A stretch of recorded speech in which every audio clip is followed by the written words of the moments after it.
Alright, ladies and programmer, lesson 5. The game consists of elements.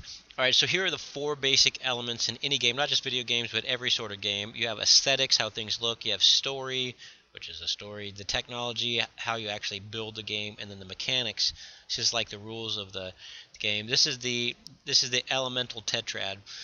Some of these things are more visible to the player, the way it looks in the story. These things are going on behind the scenes more. That's more like where you as the game designer come in. So here's mechanics. These are the procedures and rules of the game. It's the goal of the game. How do you win? Do you save the princess, or do you collect all the cards? How players can and cannot achieve the goals is part of the mechanics. So other games or not other games, other forms of entertainment like reading a book or watching a movie have technology. So like a movie has a DVD player and it has a TV, it has a story, it looks a particular way, but there's not the mechanics behind it. It doesn't have the goals and how you play. So the mechanics is basically what makes a game a game. The story is a sequence of events that unfolds in your game. Okay, it could be linear and pre-scripted, so there's a plan. So like for example, in Mario Brothers, you basically go from one level to the next, and there's kind of a line of what you can do. Or if you're doing something like Skyrim, it can be branching and emergent. There's not just one way you can do it. You can go all around and do what you want, and it can be emergent. Different things appear throughout the game as you're playing the game. So you basically want the story to strengthen. Uh, when you have a story, you want to tell it through the game. You have to choose mechanics that will strengthen the story. The aesthetic should match the story, and then the technology needs to be suited for the story. So all these 4 things need to all work together. The aesthetics is how your game looks, sounds, smells, tastes, and feels. Aesthetics has the most direct impact on the player's experience. So this is basically what the player is experiencing. So again, all 4 go together. Choose technologies that will reinforce the aesthetics. The mechanics make the player feel like they're really in the world that you've created. And the story should have a set of events that allow the aesthetics to emerge. Okay, so the technology is the materials and interactions. So if if you're playing Scrabble, it's like the pieces and the pencil.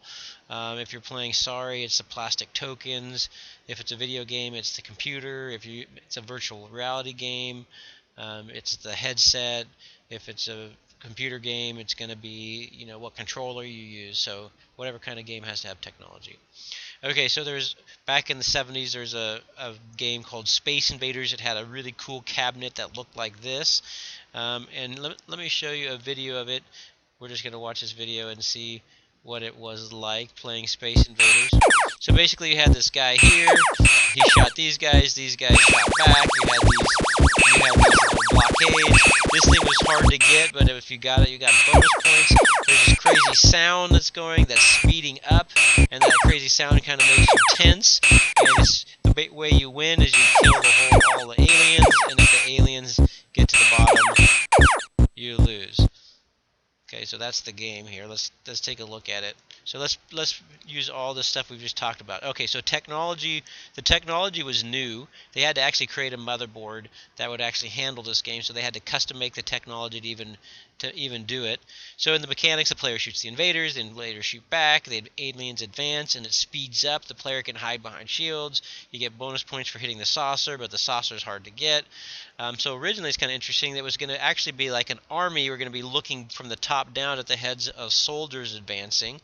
But they didn't really like the idea of killing people in video games, so they switched it to aliens because we all know it's okay to kill aliens. Space aliens. If the aliens touch down, you're doomed. So it ended up being better this way because it was kind of more scary. Like as soon as one alien touches, they're infesting the whole world and killing it. So the aesthetics, they actually could only make it in black and white. So in order to get this part green, they actually had a green colored strip at the bottom to make all this stuff green. So it was back in the day, that was like really cool to have the different colors. The sound was like a heartbeat, made your heart race, made you nervous.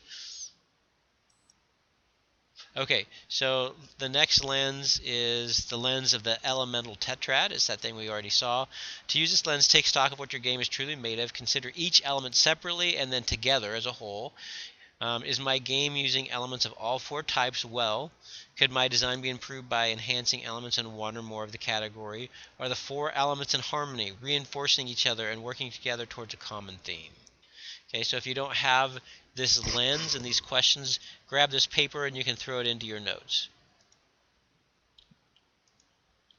Okay, so as far as that goes, so the aesthetics and the skin, it's the player's experience. The skeleton, it's all these elements that we just talked about that make up the game, right? And so there's the skin and the skeleton. The skeleton is kind of what the programmer is up to. The skin is what the player sees. So by the elemental tetrad is looking past the skin of the game and into the skeleton. But you're supposed to be able to look at all of them at the same time. But don't get so focused on the skeleton that you forget the skin, because really you're doing all the skeleton to create an experience for the player. Okay, so the lens 10 is the lens of holographic design. To use this lens, you must see everything in your game at once, the 4 elements and the player's experience, as well as how they interrelate.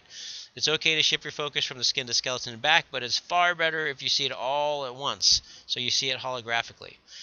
What elements of the game, here's the questions you can ask yourself. What elements of the game make the experience enjoyable? What elements of the game detract from the experience? How can I change the game elements to improve the experience? Okay, that's it for that chapter, and we're just going to continue on with the next